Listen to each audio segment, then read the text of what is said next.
Okay, we left off at Ecclesiastes chapter 8. I kind of got interrupted in the last thing. Someone came up and started talking to me. So I'm going to back up a couple verses.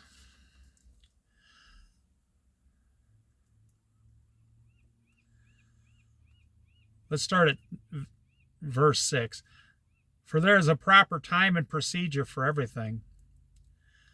Though a person may be weighed down by misery, since no one knows the future, who can tell someone else what is to come?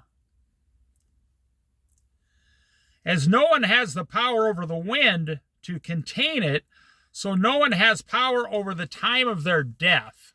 That's where I got interrupted right there in the last video. I just want to say real briefly, Americans, we're always trying to control when we're going to die and go to heaven. We're always trying to control everything. Americans are the biggest control freaks on planet Earth. If I literally were to give Americans, and I probably would talk about myself if I wasn't, following Jesus Christ, even American Christians or Christian Americans are complete control freaks. I mean, you demand from God, well, I will follow you as long as I have a great church, a nice house, a good interest rate on my house payment, 2 new cars, a 401k, my children are going to go to college and get a secular degree, and I need my children to make $80,000 a year when they get out of college, then I will gladly follow Jesus Christ to the ends of the earth. As long as I have all those things plus lots of money. But you see, that's the control freak part of you. Now listen, I can prove it. As no one has power over the wind, no one has power over the time of their death, as no one is discharged in time of war, so wickedness will not release those who practice it. You ever wonder why you're under such a heavy load in your life? Hey, there goes a bug. Guy's going out to go fishing. It's only 41 degrees here. The last week of April. That guy really wants to catch a fish. So anyways, you ever wonder why you're in such a heavy load in life? It's because you're trying to control everything, and by doing that, you are actually, verse number 8, wickedness does not release those who practice wickedness. When you try to control your own life, you're trying to control wickedness. You're practicing wickedness. Now you say, no, I'm just living my life. Well, that's not what the Bible teaches. The Bible says all those things I mentioned, the average American Christian wants before you will follow Jesus. There's a story, this military guy comes in, a long time ago, goes into a Christian church, and says, everybody that's not a Christian is allowed to leave. I'm going to kill all the Christians. So, 75% of the church ran out, saved their lives.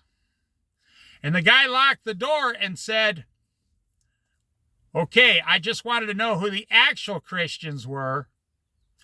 I want to become a Christian also. Boy, that would scare you. You'd think, okay, I'm going to die and go to heaven, but I'm going to die for Jesus. Or in Jesus. And the guy said, if you were willing to sit here under the threat of being killed, you're the actual real Christians. He said, and those are the ones I wanted to talk to. That's not the life an American Christian follows today. Whether you agree or not, I'm telling you, as a favor, the Bible's teaching us, this is the heavy load that's on your shoulders. All those payments. The borrower is slave to the lender. You just don't see it. You're in an endless washing machine cycle, and you're on the spin cycle, and it's out of control, and you're barely hanging on out there. But you don't have to live that way. I have lived, literally on about 70% of my income my entire life. I've never really had the pressure of, sink or swim or sink, I was given a gift early in life. I mean, way early, like in my childhood, where 3 or 4 little things made me happy.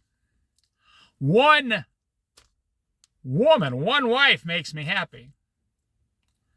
I have one son, makes me happy. One old car makes me, tickled pink. I'm completely thrilled. So I had an advantage over most Americans where I didn't feel like shopping. People would go out. Like if we went somewhere shopping, my friends would come out, with $300-400 in clothes or auto parts or something for their truck or whatever. I came out with a $6 polished rock out of the store. And I was just overwhelmingly happy. But the thing is, I wasn't pushing myself to get more money to buy more stuff.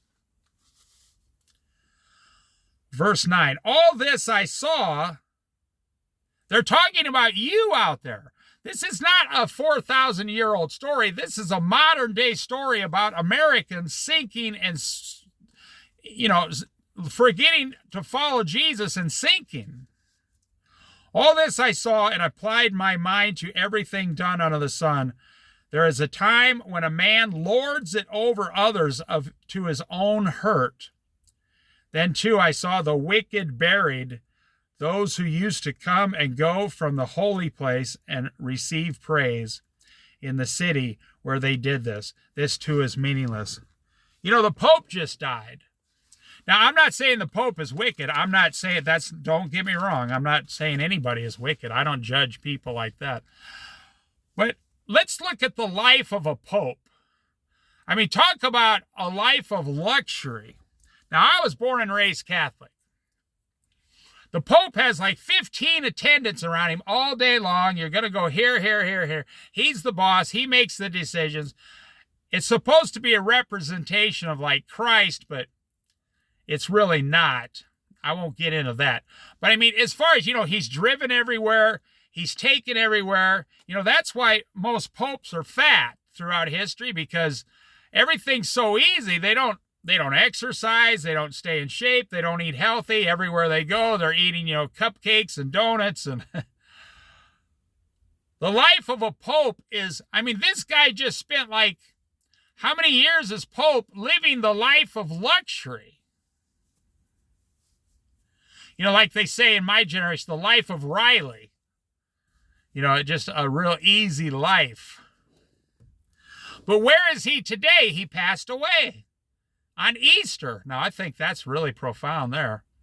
Now, I pray he went to heaven. I don't know where he went. I'm not Jesus.